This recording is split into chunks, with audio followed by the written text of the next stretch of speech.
Herkese merhaba arkadaşlar. YouTube kanalıma hoş geldiniz. Sefalar getirdiniz canlarım. Ben Ecem Özdemir. Yine harika bir videoyla karşınızdayım arkadaşlar. Gündem yine cayır cayır bomba gibi ama termometreler de cayır cayır. Yani şu an arkadaşlar şuradan böyle ter akıyor. O kadar ki sıcak ve şu anda ben bu videoyu bakın size göstermek istiyorum hatta şuradan. Tabletimden göstereyim. Bakın arkadaşlar saat 22.44. Saat 22.44. Gece 11'de şu an ben bu videoyu anca çekebiliyorum. O kadar ki sıcak bir gün geçirdim. İnşallah erimeden bu videoyu tamamlar, çekimini bitirir. Sizlerle de erimeden paylaşıp editini yapıp paylaşabilirim canlarım. Girişi daha fazla uzatmak istemiyorum. Işıklarla birlikte şu an tripodların da ışıkların da böyle yüzüme gelmesiyle hava derecesi daha da artıyor tuhaf bir şekilde. Girişi daha fazla uzatmıyorum canlarım. Gündemimiz cayır cayır, hemen konularımıza geçmek istiyorum. Başlasın video. Canlarım direkt çok hızlı bir şekilde ben konulara giriş yapmak istiyorum arkadaşlar. Mert Ramazan Demir ve Afra Saraçoğlu bu kanalın takipçilerinin gözde kapalı, gözde çiftine direkt ayrılık haberlerine girmek istiyorum arkadaşlar. Bu konuyla ilgili benim yorumumu çok merak ediyorsunuz biliyorum. Net olarak söylüyorum. Kesinlikle bir ayrılık söz konusu değil. Bakın bu mümkün değil arkadaşlar. Yani çok fazla yazılıyor, çiziliyor magazin haberlerinde ayrıldılar mı, barıştılar mı, cartlı curtlu tripler bilmem nesinde falan. Arkadaşlar bu her ilişkide olur. Yani siz yaşamıyor musunuz ilişki? Benim de oluyor yani. Biz tripliyiz bir şey oluyor.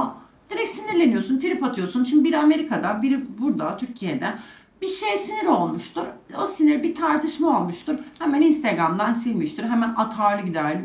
Bakın gerçek bir ayrılıktan atarlı giderli postunu atla atarlı gider ne halim varsa gördüm yazmış Mert Ramazan Demir biliyorsunuz. Kesinlikle böyle bir döner storiesi paylaşmış. Bunlar dönerli storyler, postlar sinirle Eda Ece evlendiği eşiyle o basketbolcu çocukla evlendi ya. Ne oldu? Kaç kere her kavgada en son zaten çıktı bir açıklama yaptı. Bende de bir şey oluyor, sinirleniyorum. Instagram'dan siliyorum. Bu tamamen böyle bir şey arkadaşlar. Kıskançlık çok normaldir her ilişkide.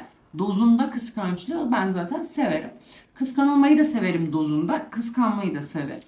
O sebepten dolayı ben kesinlikle orada bir kıskançlık atardır giderdi. Biliyorsunuz Afra Saraçoğlu babasının yanına gitti. Aynı zamanda dil eğitimi oluyor orada. Bir iş adamı mı, bir çocukla falan partide, eğlencede falan. Orada bir arkadaş ortamı var.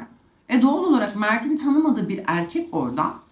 Ve bu bir story'de paylaşılıyor. Haberler çıkıyor şöyleydi böyleydi falan filan da. Yani burada bir postlar, storyler post diyorum böyle storyler falan bir şeyler çıktı. Yani burada Mert'in bunu kıskanması kadar doğal bir şey yok. Yani tabii ki de kıskanır erkek. Ben burada şunu beklerdim. Mert'ten direkt atlayıp Amerika'ya gitmesi beklerdim ama bu her şey hayatta beklentilerimiz dahilinde sonuçlanmıyor maalesef ki. O da bir şey sinir olmuştur Afra'nın söylediğine. Gitmemiştir. Bunlar normaldir. Bunlar ilişkinin tadı tuzu olduğunu düşünüyorum. Kesinlikle bir ayrılık olduğunu düşünmüyorum canlarım. Siz ne düşünüyorsunuz? Yazın yorumlara. Mert 2 tane film çekecekti galiba. Bir projesi çekilmiş, bir tane daha projesi çekilecek. Sonrasında zaten Ağustos sonu gibi de büyük ihtimalle dizinin çekimleri başlar. Afra Saraçoğlu da Türkiye'ye döner o sırada. Mecburen aynı masaya oturacaklar. Mecburen yüz yüze bakacaklar. Ve bir barışacaklar arkadaşlar. Ben kesinlikle normal bir trip olduğunu düşünüyorum. Ve arkasından arkadaşlar bir diğer habere geçiyorum. Bakın ben ne demiştim? Ben Yıldız Tilbe'nin hiçbir şekilde haberini yapmak istemiyorum, konuşmak istemiyorum demiştim biliyorsunuz ki. Sebebi de hayvanlar ile ilgili açıklamalarıydı. Şimdi mecburen bunu yapacağım çünkü her yerde konuşuldu. İbrahim Tatlıses'le barışmışlar, fotoğraflar vesaire. Bu arada İbrahim Tatlıses'e de çok geçmiş olsun buradan demiş olayım. Allah evlatlarına, ailesine bağışlasın diyorum. Ama İbrahim Tatlıses ben size demiştim ya benim bir kara listem maalesef ki İbrahim Tatlıses bu kara listenin içerisinde sanatına bakın bu iki isimde sanatına asla bir şey demiyorum ama İbrahim Tatlıses'e olan tavrım zaten benim gibi birçok kadının da bu konuda vardır ki tavrı kadınlara olan davranış şekli şiddet vesaire vesaire. Unutmadık Asena ile olaylarını öyle söyleyeyim. Her neyse şimdi Yıldız Tilbe ile de barışmışlar. Yani bir şey diyemiyorum.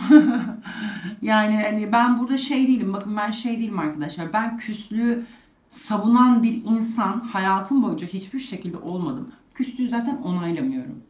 Yani hani ben şöyle helalleşip mesafe koyup uzaklaşıyorum. Hani bu küsmek değil yani. Hani bir yerde görünce kafa çevirmek bu şey değil. Hani bu onu savunmuyorum asla. Barışmış olabilirler, helalleşmiş olabilirler. Ama yani ben Yıldız Tilbe'nin açıklamalarından dolayı bakın ben her önüme Yıldız Tilbe haberi geldiğinde ben bunu hatırlatacağım. Ben bu açıklamaları unutturmayacağım. Kendi kanalımda en azından. Hani işte böyle her magazin videomda ya da bir yerde hani her adı geçtiğinde ben bunu hatırlatmak istiyorum. Hayvanların katledilmesini savunduğu için. İbrahim Tatlıses'le barışmışlar. Barışabilirler. Bir şey demiyorum yani. Hani bana dostunu söyle, sana kim olduğunu söyleyeyim demişler. O sebepten dolayı hayırlı uğurlu olsun barışmaları diyorum. Kalemimi her videoda olduğu gibi bu videoda da düşürdüm. Şimdi gelelim bir diğer haberimize arkadaşlar. Serenay Sarıkaya ve Mert Demir ilişkisi. Şu anda Harbiye'de işte konser olsun, bir başka yerde konser olsun. Nerede yapmış olursa olsun. Bakın yok satıyor biletleri. Ben bu nasıl oluyor anlamıyorum. Yani gerçekten anlamıyorum. Şurada birkaç tane şarkısı olan, daha yeni popüler olan birisi nasıl bu kadar popüler olabiliyor? Yani nasıl bu kadar çok biletleri yok satıyor? Kaç yıllık ünlülerin, kaç yıllık şarkıcıların bile yeri geliyor yani hani boş kalabiliyor. Ben hiç unutmuyorum.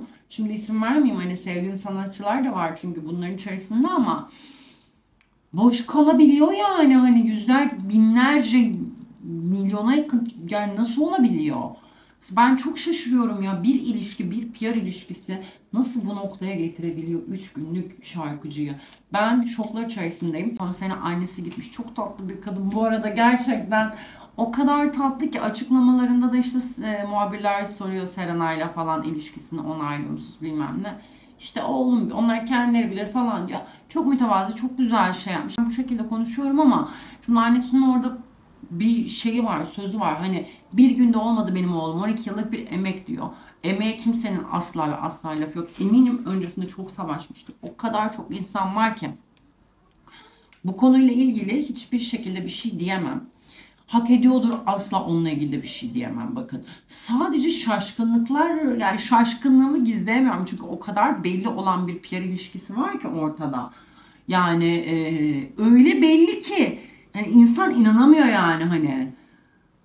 Bilmiyorum ya yani ben mi şeyim hani bu konuda bu kadar çok şaşırıyorum.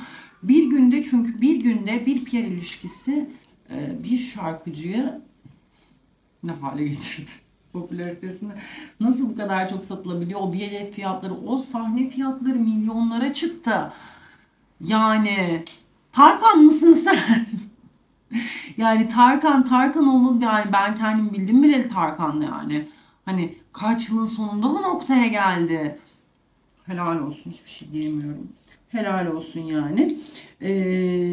Annesi dediğim gibi çok tatlı. Onunla ilgili de hiçbir şey söyleyemiyorum. Helal olsun diyorum ve Demet Hande ikilisine gelmek istiyorum arkadaşlar. Demet Akalın ve Hande Yener. Ya bu arada onların kavgaları, barışları mesela bana kalsa onlar bu da PR yani. Ama ben Demet Akalın da Hande Yener'i de o kadar çok seviyorum ki yani Demet Akalın da çok delikanlı bir kadın geliyor bana. Hande Yener de aynı şekilde çok delikanlı bir kadın.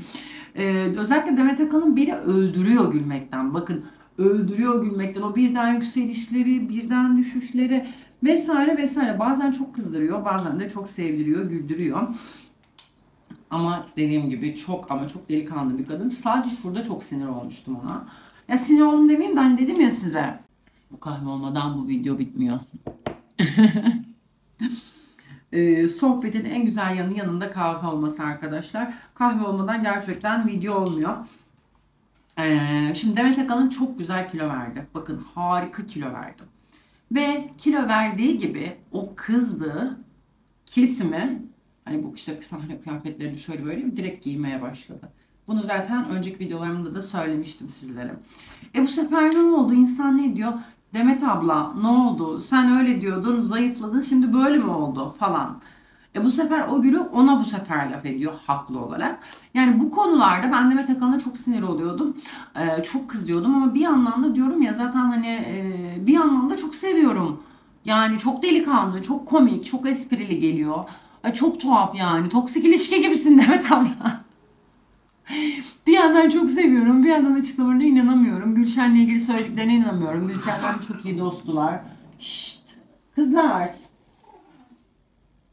Bir yandan da arkadaşlar kedilerim ufak sürtüşmeler yaşanıyor. İşte bir yandan çok seviyorum, bir yandan kızıyorum vesaire vesaire yani. Gülşen'le çok iyi dostunuz. Ne oldu diyesim geliyor. Gülşen buna hediye şarkı. Bak hiç unutmuyorum o röportajını. Yani işte Gülşen Demet Akalın'a şarkı hediye etmişti ve para almadan hediye etmişti. İşte Demet Akalın onunla ilgili böyle övgü dolu sözler falan filan. Yani hani ne oldu hayırdır diyesi geliyor insanın. O sebepten dolayı bu açıklamana inanamıyorum. Gülşen'in ben her zaman söylerim. The, yani The Queen yani benim için. Benim için Gülşen Queen'dir yani. Bayılıyorum sahnesine, şarkılarına, sözlerine, fiziğine, dansına, her şeyine bayılıyorum arkadaşlar. Çok seviyorum Gülşen'i. Her zaman söylüyorum, yine söylüyorum. Bu kanalda Gülşen'le ilgili hiçbir şekilde kötü söz söylenmeyecek. Benim için Gülşen Queen'dir. Queen Gülşen diyorum. Yine çok güzel sahne kıyafetine giymiş. Frikik vermiş Gülşen abla. Verebilir. Verebilir yani abi. O kendi tercih. Hiçbir şey diyemem ben ona. Sahne kıyafeti yine her zamanki gibi çok yakışmış. Bakın laf söyleyen bütün ünlüler o fiziğe sahip olsa o kıyafeti giyer. Bakın bu böyledir. 2 kere 2 4'tür. Kadınlar arasında her zaman ufak da olsa bir kıskançlık vardır. Bakın. Çok nadir kadında yoktur. Yani birini kendini çok seven kadında yoktur bu. Yani gerçekten kendini bir kadın aynaya bakıp çok seviyorsa kimseye kıskanmaz. Ama böyle ufacık kendine olan sevgisinde bir şey varsa böyle bir hemen bakın direkt hele ki kilo konusu. O kıyafete laf edenlere çoğunun fiziğiyle ilgili böyle bir savaşı vardır yani. Kendinde beğenmediği bir şey vardır. Hani bu her kilosu olan kadın böyledir diye asla söylemiyorum ama bakın o Gülşen'in o kıyafetine laf eden kadın o ünlü. Bu ünlüler için bu arada söylüyorum bu lafı. Bu sözüm bu arada ünlü hani o şeyde olan hani o sınıfta olan kadınlar için bu lafım kesinlikle. Ona laf eden o fiziğe sahip değildir. O fiziğe sahip olsa en önden giyecek kişi de odur. O sebepten dolayı Gülşen benim için de Queen'dir. Giydiği de gayet de yakışıyor. Ha bak şunu diyemem hani mesela bir seyirci inancıyla birlikte hani doğru bulmadığını savunuyordur. Bakın bu konuyla ilgili hiçbir şey diyemem. Ama ünlüler içerisinde dediğim gibi kesinlikle ama kesinlikle Gülşen'e laf eden kişinin Gülşen hiç kıskanmıyor diye kimse de bana inandıramaz arkadaşlar. Geçelim Hadise. Bakın Hadise hiç Gülşen'e laf etti mi? Etmedi. Ettiyse de ben hiç görmedim, duymadım, bilmiyorum. Ama Hadise kesinlikle benim Gülşen'e hiçbir yerde laf ettiğini görmedim arkadaşlar. Etmez de zaten bakın etmez. Çünkü zaten Hadise nasıl söyleyeyim size? Hani sahnede zaten bunu savunan bir kadın. Giydiğini de yakıştırıyor ama son zamanlarda giymiyor. Neden? Arkadaşlar Hadise iddialara göre bir iş adamıyla birlikteymiş. Beyaz Magazin'in haberine göre arkadaşlar bir iş adamıyla birlikteymiş. Bu iş adamımızın adı da Mustafa'ymış. Hadise aşkta bir türlü tutturamadı ya. Yani o şeyi tutturamadı. O mutluluğu tutturamadı. Aşkı çok seven bir kadın. Aşkı yaşamak isteyen bir kadın ama tutturamadı. İşte tutturamaz ama bakın arkadaşlar tutturamaz. Neden? Çünkü ah denen bir şey var. Hadise çünkü Ebru Gündeş'in ahını aldı, yanlış yaptı. Dostum dediği insana, evine girip çıktığı insana, misafir olduğu arkadaşına, dostuna aynı programda yan yana oturduğu jüri üyesi arkadaşına o kazığı attıktan sonra aşkla mutlu olması zor. Yani bir helalleşmesi lazım. İddialara göre de zaten barışmak istemiş yani bir özür dilemek istemiş falan filan hadise ama Ebru hiçbir şekilde bakmamış ki bence zaten Ebru Gündeş ikinci bir kadın bakmaz. Bu konuda zaten ikinci olmayacak bir kadın çok nadirdir arkadaşlar. Yani ben olsam ben de dönüp bakmazdım. Hiçbir şekilde bir iletişim kurmazdım. Hani benden özür dilemesine de müsaade etmezdim diye düşünüyorum. Yani evine girmiş, misafiri olmuş, yemiş birlikte, içmiş birlikte, eğlenmiş, birlikte dertleşmiş iki arkadaş arasında yine günün sonunda nereye geliyoruz arkadaşlar? Kadının en büyük düşmanı yine bir yerde kadın oluyor yani maalesef. Ki kızlar, bakın, çok sevdiğim bir dizide çok sevdiğim bir karakterin bir sözü vardır. Kızlar birbirini korumalı, birbirini desteklemeli diye. Maalesef bunu her kadın yapamıyor ne yazık ki. Umarım bu sefer mutlu olur bu arada. Hani bu şey değil yani, böyle düşünüyorum yani mutluluğu falan, öyle bir şey düşünmeyin. Ben zaten Hadise biliyorsunuz. Her ne kadar kara listemede olsa da hani diğerleri gibi değil yani. Yine bir yerde hani desteklediğim ve çok doğru bulduğum yönleri de var. Hani hayat ona ne yaşattı bilemiyorum. Tabii ki de kimsenin acısı bir başkasının acısına sebep olmaya hak vermiyor yani. Hani o asla yaptığı şeyi savunamaz ama ee, dediğim gibi aşkta mutlu olması zor yani, birinin ahını aşkta almışken hem de bir arkadaşının. Umarım mutlu olur diyorum bu seferki ilişkisinde. Sahne kıyafetleri bir kapalı, fark ettiyseniz Hadise'nin son zamanlarda ilişki sonrasında böyle Mehmet Dinçerler dönemini hatırlıyorum. Yine böyle bir düzen bilmem ne gelmişti ama sonlara doğru sanki böyle bir şeyler olmuştu o Murda'yla. İşte düeti, işte şeyleri falan, bu sahnede dansı bilmem nesi falan böyle. Sonlara doğru bir, hatta bu konuşulmuştu, bayağı bir gündeme gelmişti. Bakalım bu seferki ilişkisinde nasıl olacak diyorum ama Hadise dediğim gibi aşkı seven bir kadın. Umarım mutlu olur. Bu arada Seda Bakan'ın röportajını izlediniz mi bilmiyorum ama Hadise çok güzel oynuyor falan diyor Seda Bakan, ki Seda Bakan'ı çok severim. Tuğba Büyüküstün'le olan muhabbet geldi aklıma. Ama nasıl olgun bir kadın. Nasıl tatlı bir şekilde orada Tuğba Büyüküstün falan, o story falan sonra hani hiç oralı olmadı, anladın mı? Yani Tuğba Büyüküstün kendi kendine çaldı, kendi kendine söyledi. Laf sokmaya çalıştı. Bakın, sokamadı, laf sokmaya çalıştı ve kendini kötü gösterdi. Zaten diziyi de ben birinci sezonunu izledim. İkiyi hiç izlememe gerek yok. İzlersem Seda Bakın için izlerim ama Tuğba Büyüküstün'ün oyunculuğunu ben dizide pek fazla beğenmedim. Eskiden çok beğeniyordum. Sonradan ne olduysa böyle bir bilmiyorum. Son zamanlarda bir sevemedim.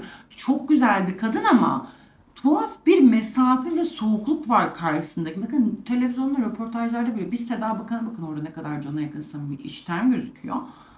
Bir de Tuğba'ya bakın arkadaşlar, böyle bir tuhaf gözüküyor yani, hani bir şey yani, kendini soğuk gözüküyor ve o hareketiyle çok daha bunu desteklemiş, çok daha itici gözükmüş. Yani bir şey demiyorum, bence çok güzel bir kadın bu arada, yani dış görünüş olarak çok güzel bir kadın Tuğba Büyüküstün. Ama bir tuhaf bir kafaya, bir moda girdi gibi geliyor bana. Yaptığı hareket çok iticisiydi.